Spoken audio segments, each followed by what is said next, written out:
19:39, como siempre agradecemos la gentileza al doctor Mateo Valmelli, Tomás Mateo Valmelli, que nos acompaña esta noche en Piso. Y estamos hablando recién fuera de cámara de la situación de Paraguarí, doctor, una cuestión hasta casi previsible con los números que al final se duplicaron, una situación que hay que sí o sí ahora controlar. Doctor, buenas noches. Buenas noches, Carlos. Un gusto y gracias por la invitación a todos.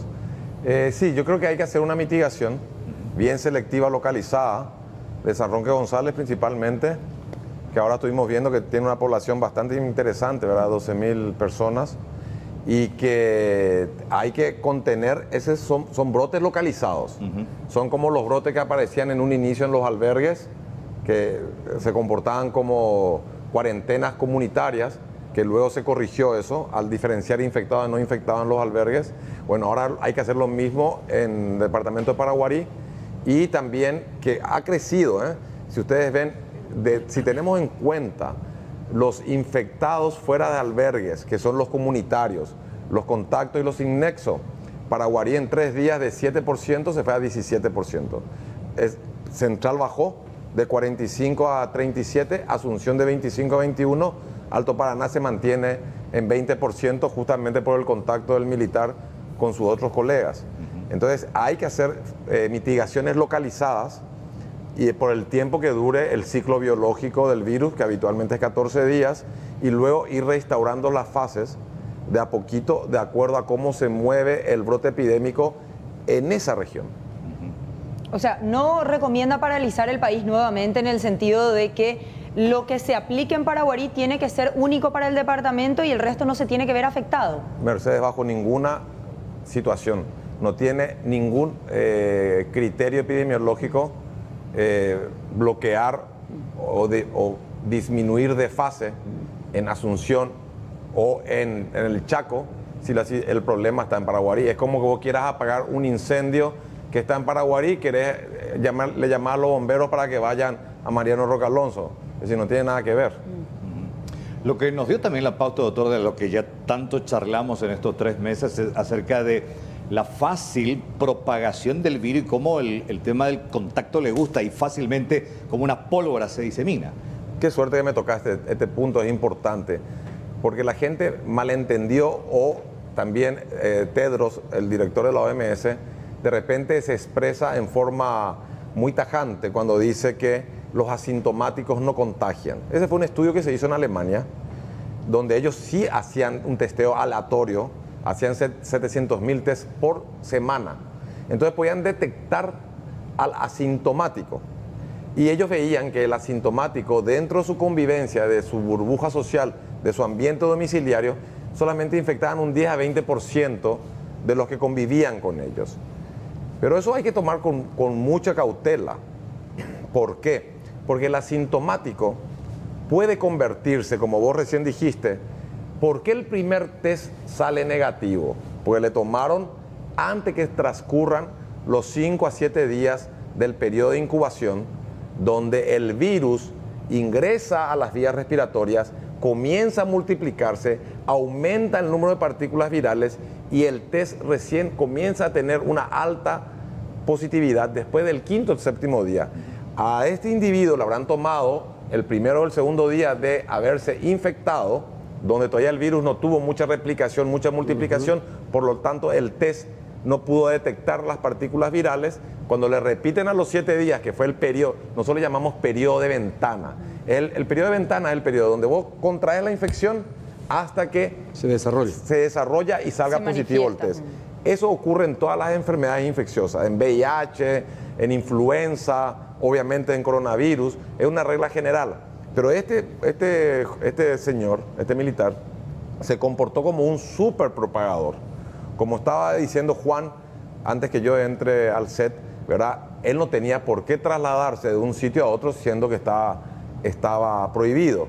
Y también es un llamado de atención a las autoridades sanitarias que tienen que ver que los cuidadores de los albergues son casos sospechosos desde el momento que están en contacto con gente que tienen la infección en forma asintomática o presintomática. Hay que dividir bien el término.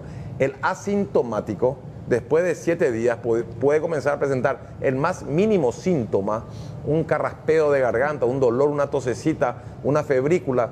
Fiebre, imagínense que era un síntoma primordial en marzo, hoy vemos que solamente en el 30% de los casos se presenta. Pasó a un cuarto nivel como síntoma, ¿verdad? Como signo, perdón. Entonces, hay que ver que el asintomático luego no esté en una etapa antes de presentar los síntomas y que luego resulte en una enfermedad que en la mayoría de los casos, en nuestra situación, por tener un bono demográfico extremadamente joven, 94% de la población es menor de 60 años, nosotros tenemos muchos infectados, muchos recuperados que son los inactivos y tenemos pocos enfermos y pocos en actividad. Hoy los que se detectan desde el 7 o 8 de mayo, que fue cuando entró en contacto el militar y el casero en Paraguarí, en Villeta, hoy recién estamos viendo la película de 2 semanas o 3 semanas atrás.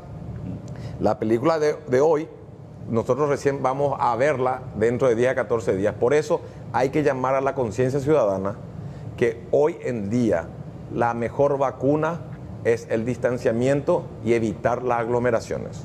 Si queremos ir caminando hacia adelante y no estancarnos o ir para atrás, que siempre también se ha dicho que era una posibilidad que en algún momento podía ocurrir.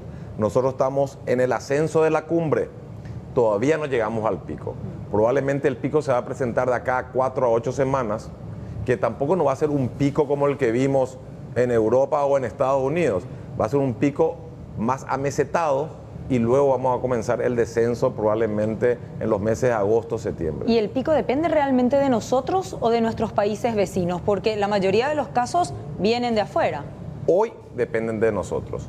Si vos haces la pirámide epidemiológica, la base está constituida por la ciudadanía. Si la ciudadanía respeta las normas sanitarias, la nueva normalidad, evitar la aglomeración de gente, el distanciamiento físico-social, lavado de manos y el uso de barbijos, y después de las horas laborales, donde vemos que hay un buen cumplimiento, evitamos las reuniones sociales, muy probablemente nosotros no vamos a tener un crecimiento exponencial que haga que colapse el sistema sanitario. Si el segundo eslabón, que es el eslabón de aquellos individuos en zona de riesgo, mayores de 60 años o enfermedades o enfermos con problemas crónicos, mantienen esa cuarentena voluntaria, evitamos el enfermo grave. El tercer eslabón, las autoridades sanitarias, que mantengan la vigilancia epidemiológica en las fronteras cerradas, discernir entre el que entra con infección o no infección, que cumplan su ciclo de cuarentena y ciclo biológico del virus,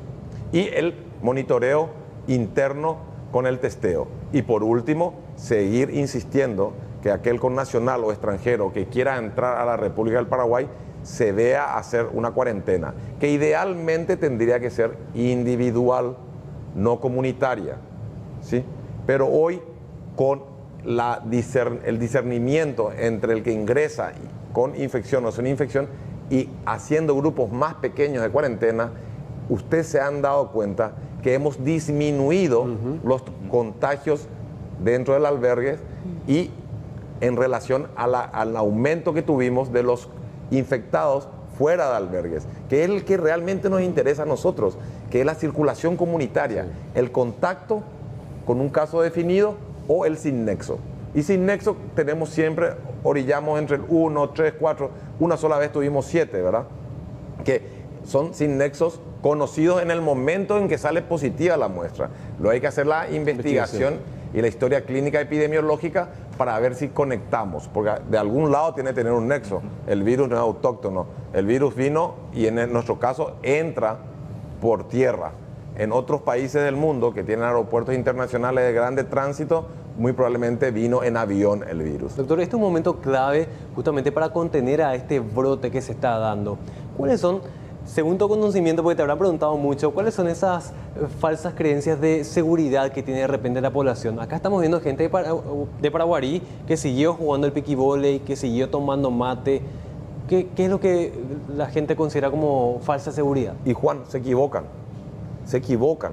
¿verdad? Nosotros tenemos que insistir que estamos haciendo de comunicadores, tenemos que insistir que nosotros tenemos que evitar la aglomeración social, que nosotros tenemos que salir a trabajar, que el país necesita activar la economía, que a nivel social estamos muy afectados, que esto va a traer muchas pandemias post-pandemia, diferente a la del coronavirus.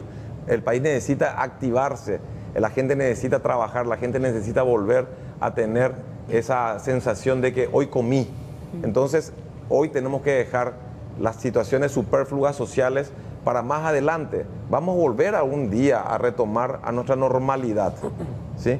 Pero hoy tenemos que hacer todos juntos el esfuerzo de intentar que la transmisión comunitaria se dispare, porque si no vamos a tener que ir otra vez a fases iniciales y eso va a ser terrible para el país.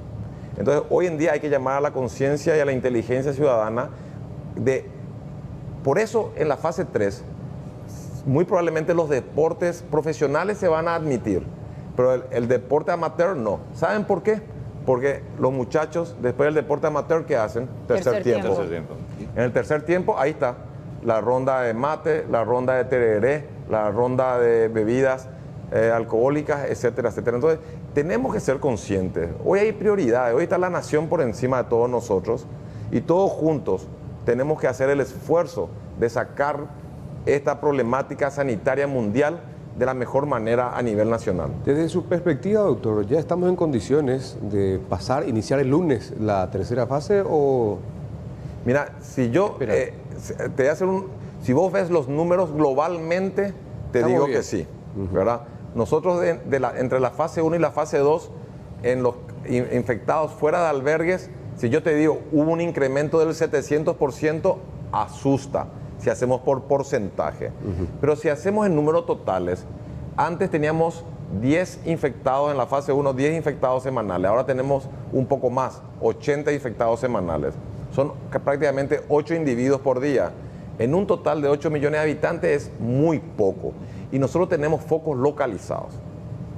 Roque González de Santa Cruz, Villeta y ciertas regiones, ciertos sectores, ciertos distritos de Alto Paraná, ¿verdad? Obviamente, sin sacar el ojo de Central y Asunción, que hay mucha migración, ¿verdad? La periferia central se comporta como ciudad dormitorio, ¿verdad? Entonces, mucha gente viene y vuelve a ir ahí. Entonces, nosotros si hacemos bien las cosas, yo creo que podemos pasar a una fase 3 modificada. Así como la fase 2 fue modificada también. Claro. O sea, ¿agregar cosas o sacar cosas en la fase 3? Yo creo ¿Agregar? que podemos agregar siempre y cuando esté todo protocolizado y la gente se ajuste a los protocolos, porque el papel aguanta todo. Después, la actitud de las personas hacen que eso tenga un efecto benéfico o contrario. Claro, porque uno se puede poner contento, feliz, avanzamos a la fase 3, pero una victoria falsa, porque en cualquier momento, si se disparan los números, si el sistema colapsa, volvemos a cero. Eso sin duda, ¿verdad? Nosotros sabemos que este es un virus que es silente, no hace ruido para contagiar. Es traicionero cuando vos ya, como vos dijiste, que tenemos esa falsa esperanza, pasamos a fase 3, ahí golpea, ¿verdad? Y es bastante agresivo, ¿verdad? Pasó con Chile. Pasó con Chile, tuvieron que ir a la cuarentena Uruguay total en también. Santiago, ¿verdad? Sí. Entonces, que no nos pase a nosotros los mismos, va a depender en un 70-80% de la conciencia ciudadana. Esto no es que le estoy sacando la responsabilidad a las autoridades sanitarias, estoy diciendo lo que es real, la verdad. Va a depender de nuestra conciencia que nosotros sigamos y que interpretemos, cuando hablamos de asintomáticos, contagia menos, es natural. El asintomático no presenta signos de enfermedad porque su carga viral fue baja y su sistema inmune pudo controlar la infección, mientras haya poca circulación comunitaria. Cuando hay mucha circulación comunitaria, ese individuo susceptible va a recibir carga viral de varios asintomáticos y la carga viral es sumativa. Entonces, ahí sí, ese individuo susceptible que antes hacía un cuadro asintomático puede llegar a ser un cuadro sintomático y enfermarse. Que sabemos que en el 80-85% en la población joven son cuadros benignos, pero nosotros tenemos que pensar en ese 5%, que es la población que es vulnerable, que son nuestros abuelos, que son nuestros niños menores de 1 año, que son nuestros enfermos con enfermedades oncológicas, nuestros enfermos con enfermedades renales crónicas, que por irresponsabilidad nuestra, nosotros no podemos dejar que ellos disfruten del calor, del amor de sus familiares y de vivir en este país tan lindo. Doctor, si bien son casos benignos, así como estás considerando, acá hay una población enorme de gente de entre 20 y 29 años, 500 casos confirmados que representan el 42% de los casos en total en territorio paraguayo. ¿Qué le decimos a esos jóvenes que de repente, bueno, dicen, a mí me va a tomar, pero no me va a hacer mal, no voy a presentar casos graves? Igual deben ¿Sabe qué yo cuidarse. le diría? Que esta no es la primera ni la última pandemia que ellos van a vivir. Que ellos también van a llegar a tener 60 años y van a entrar dentro del grupo de riesgo. Que hoy es el momento que ellos demuestren que realmente tienen conciencia ciudadana y conciencia cívica. Que ellos, hoy dependemos de ellos, ¿sí? Hoy tenemos una franja que es la que voy a decir, menor de 29 años, que es la mayormente infectada pero no afectada, no tiene enfermedad. ¿Por qué? Porque es la mayor cantidad de gente que está viniendo de Brasil, de la Argentina, que eran fuentes laborales en la maquila, en la obra privada y pública, que están volviendo y que nosotros le estamos recibiendo con los brazos abiertos. Le estamos dando todo el mejor acogimiento que podemos. Hoy depende de ellos que no sean transmisores del virus, porque por más que sean asintomáticos, vos, Juan, no podés saber si ese periodo de ventana de asintomático al séptimo, al noveno día o al 10º día te convertís en un sintomático y ya tu carga viral significa que es ya superior y que puedes transmitirla. Entonces, solamente va a depender de seguir insistiendo sobre una alta conciencia ciudadana. Doctor, y uno transmite antes de presentar los síntomas, ¿no? Totalmente. El presintomático ya comienza a transmitir el virus al hablar solamente, antes de presentar los síntomas. Por eso la disquisición en el mundo entero sobre las publicaciones de la OMS son muy discutibles, porque dicen los asintomáticos, por un estudio en Alemania y en Taiwán, vimos que a nivel domiciliario, en su burbuja social, En su núcleo. en su núcleo social, tuvo un impacto del 10 al 20% nomás de infección. Pero una cultura muy diferente a la nuestra. Muy doctor. diferente a la Entre nuestra, el alemán ¿verdad? y el paraguayo hay Es claro. muchos abrazos de diferencia. No te olvides que en estos países los abuelitos se van a asilos de ancianos. Exacto. En cambio nosotros no. El paraguayo vive con su papá, con su mamá, con su suegro, con su suegra, con nuestros hijos y si es necesario con nuestras hermanas y nuestros cuñados. Vivimos todos juntos, bien revueltos, ¿verdad? Entonces hay que tener la conciencia social y más todavía en esa zona, más en esa gente de mayor riesgo social, que son las que tienen condiciones sanitarias defectuosas, donde la aglomeración es intensa. Es decir, que la muestra de Roque González de Santa Cruz es una muestra de lo que puede pasar en cualquier zona, distrito, ciudad o inclusive en todo el Paraguay. Doctor, se escuchó tanto sobre diferentes tratamientos. Primero medicinas, ahora tratamientos. De hecho, que el fin de semana escuché uno que guarda relación con la transfusión de sangre de personas ya recuperadas a personas sanas, como para de alguna manera transmitir la inmunidad. ¿Eso es real? ¿Hay algún otro tratamiento? ¿Se conoce ya algo? Bueno, la transfusión de plasma de convaleciente es lo más inocuo. ¿Qué significa inocuo? No produce daño y es lo más efectivo, ¿verdad? Se obtienen los anticuerpos de los individuos que fueron infectados dentro de las primeras 3 semanas post-infección y se le transfunde eso al paciente en estado, en fase 3 de tratamiento, ya cuando está avanzando en su gravedad o ya está grave. Ese es el más efectivo y sí ya se experimentó ya y se practica en los Estados Unidos, en Europa, etcétera. Nosotros tenemos un protocolo acá que orientado a través del Centro de Investigación por la doctora Angélica Zamudio, ¿verdad? Donde se está haciendo ya plasma de convalecientes, el protocolo ya se está poniendo en marcha y hay otros tratamientos alternativos que no contraindican el plasma, es decir, vos podés hacer como coadyuvante el plasma y paralelamente podés utilizar el Remdesivir, que se usa mucho en los Estados Unidos y que hoy en Nueva York solamente están abastecidos para 7 días más, están en un problema importante, ¿verdad? Que están los antirretrovirales, está la hidroxicloroquina, ¿verdad? Que también hubo mucha confusión, sí. Que la OMS dice sí, no, sí, no, sí, no. Hoy sabemos que la hidroxicloroquina se está aplicando en fase 1 de tratamiento. Están los antirretrovirales.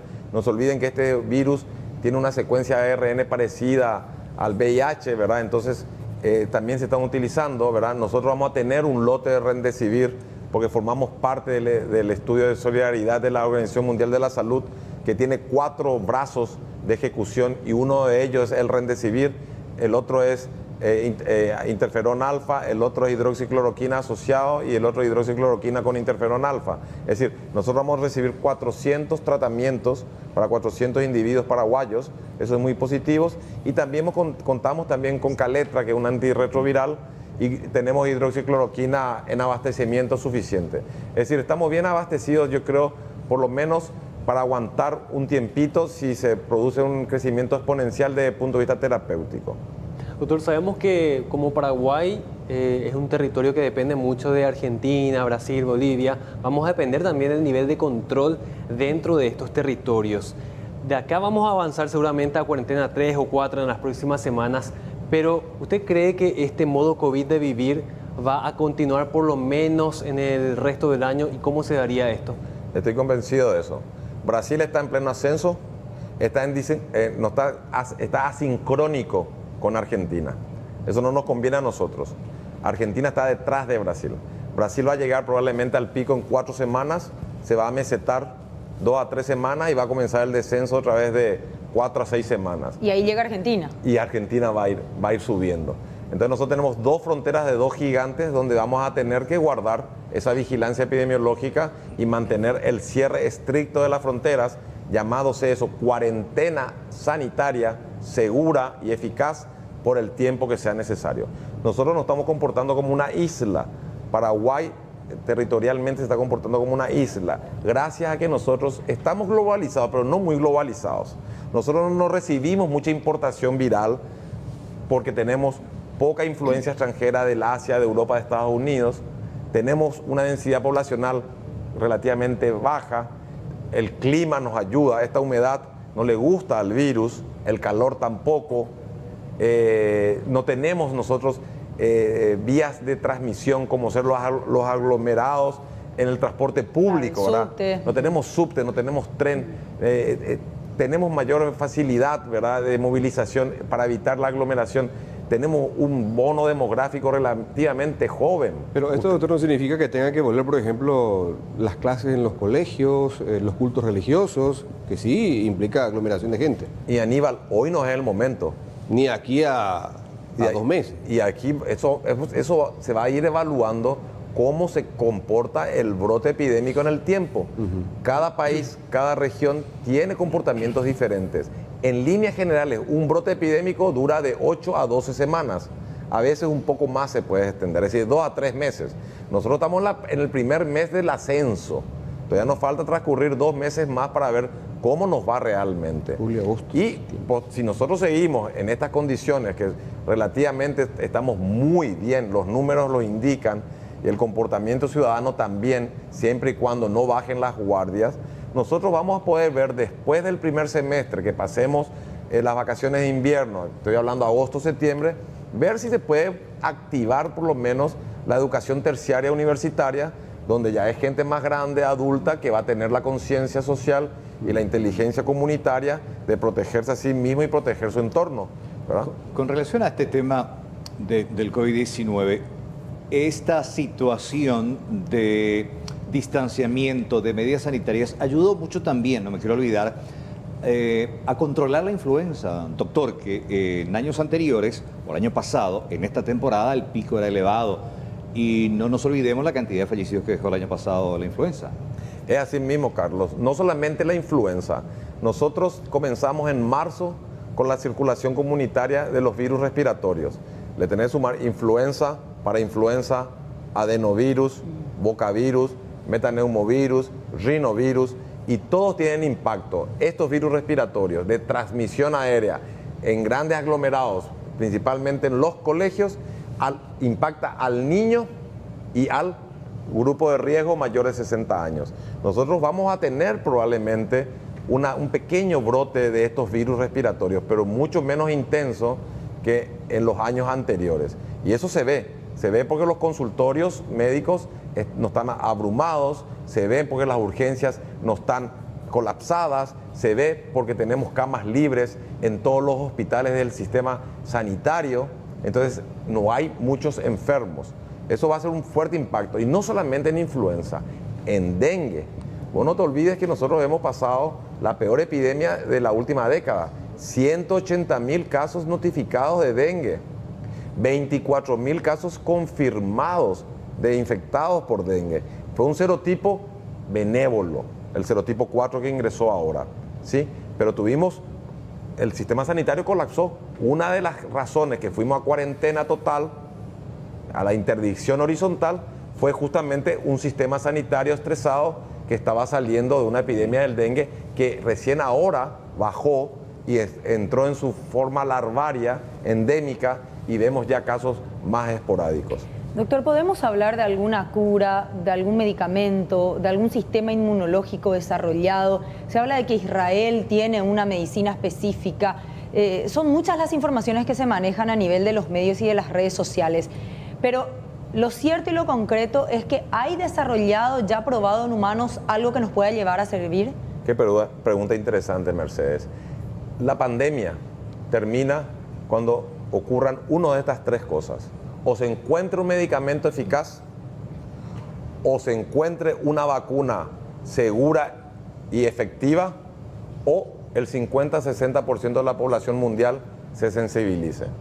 Cuando una de estas tres cosas ocurran, un remedio eficaz, una vacuna segura y efectiva, o nos sensibilicemos el 50-60% de la población, ahí la pandemia entra en un estado de endemicidad y de latencia. La inmunidad de rebaño que se hablaba. Por el momento, la tercera, casi imposible, porque solamente se calcula que el 3% de la población mundial está sensibilizada, entre el 1 y el 3. La segunda, la de la vacuna, tenemos esperanza por este laboratorio de inglés que ya va a mandar 1.000 dosis de vacuna en el mes de septiembre a Brasil para ver si es efectiva. No sé si es segura. Y la tercera, el medicamento, estamos acercándonos, pero todavía no tenemos nada altamente efectivo. Le pido un minutito, doctor Valmelli, porque estamos en comunicación con el intendente de San Roque González de Santa Cruz, don Roque Alfonso. Buenas noches, don Roque. Buenas noches, Carlos. Aquí estamos con Carlos, con Juan, Mercedes, Aníbal y la audiencia, por supuesto, del Sistema Nacional de Televisión, queriendo saber qué pasa en San Roque González de Santa Cruz. ¿Vuelven ustedes? Ya fueron comunicados que retornan a la cuarentena total. Sí, y estamos realmente esperando la indicación oficial del Ministerio de Salud de retroceder de la fase 2 a fase 0, si es posible. ¿Ya tienen una información preliminar entonces? Y todavía no tenemos, estamos esperando, en espera. ¿Ustedes qué piden, intendente? Hola. ¿Qué están pidiendo, intendente? ¿Cuál es la solicitud para implementar y, bueno, ejecutar nuevamente esta cuarentena total? Y cuarentena total, teniendo en cuenta la cantidad de infectados que tenemos en nuestra ciudad, que ya se suma ya 60 personas. Pero los demás distritos no van a cuarentena total, don Alfonso. Aparentemente solamente San Roque González. Los demás distritos, los otros 17, van a fase 2 otra vez. Y a la fase 2 otra vez, pero resulta ser que acá en nuestro distrito nosotros ya tenemos 60 infectados, así es que nosotros queremos volver a la fase 0. Ahora, si ustedes vuelven a la fase 0, intendente, ¿qué es lo que van a necesitar? ¿Más subsidios, más ayuda de parte del Estado? Más subsidios, más medicamentos, más ayuda en alimentos y todas esas cosas, lo que nosotros le pedimos, porque nosotros a través de la municipalidad estamos asistiendo a toda esa gente que está en cuarentena, pero resulta que nosotros, después de que se multiplicó, te voy a decir, vamos a necesitar recursos de otro lado, porque ya no vamos a solventar nosotros solo a través de la municipalidad, a través del comité distrital de nuestro distrito que tomamos la vuelta pasada, para trabajar todos juntos acá en nuestro distrito de San Roque González de Santa Cruz. ¿Ya hubo contacto con la gente de Secretaría de Emergencia, con alguna entidad del Estado, precisamente ante esta posibilidad ¿Y a cuánta gente hay que asistir, intendente? Y más o menos 400 personas por ahí. 400 personas por ahí. Porque resulta ser la persona que está infectada, por lo menos tiene 4 o 5 familias que se le tienen que asistir para que no salga de su casa. Claro. O de no, la gente de igual manera sale de su casa otra vez para comprar medicamentos, para comprar alimentos, y nosotros lo que estamos procurando es que la gente se concientice y que se quede en sus casas, y llevándole por lo menos alimentos, medicamentos y todas las cosas que le falta a la gente. Y eso es lo que yo le quiero pedir a la gente realmente, al ministro, que nos ayude realmente, porque nosotros estamos necesitando de todo ahora, que ya la municipalidad solo, y a través del ¿cómo te voy a decir? A través del comité de emergencia que nosotros habíamos formado para afrontar a este mal, pero resulta que ya yo creo que ya no vamos a poder, porque ya hay mucha necesidad ya, y a la persona que está infectada se les tiene que comprar medicamentos, se les tiene que dar comida preparada ya, y resulta que estamos en esa situación. ¿Y con qué recursos sanitarios cuentan ustedes, Centro de Salud? No te estoy hablando de derivar los pacientes de San Roque González a otros distritos. ¿Ustedes allí en el municipio tienen centro de salud, ambulancia, algo? Nosotros tenemos un centro de salud, tenemos ambulancia, y nosotros a través del comité de emergencia distrital tenemos un lugar, un albergue, donde la gente está haciendo sus aislamientos acá en nuestro distrito. ¿Y médicos y personal de blanco? Y tenemos médico personal de blanco desde las 7 de la mañana hasta las 15 horas. Pero los días desde el lunes hasta viernes nomás nosotros tenemos. ¿Y los insumos, intendente? Y estamos mal. Mal. Soy bien sincero. ¿Y equipos de protección para ese personal?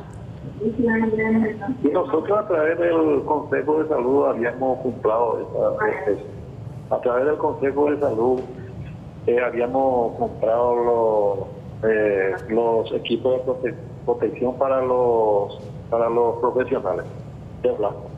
Doctor, ¿cómo está la ciudad en este momento? ¿La gente está respetando la cuarentena total ya de oficio ante este brote? ¿Qué pedidos están recibiendo desde los barrios ustedes? Y eso es lo que yo le quiero pedir a la ciudadanía, que agarre en serio esta situación realmente, porque legalmente la gente no está respetando, como se dice. Por eso es lo que hay mucha infección ya otra vez en nuestro distrito.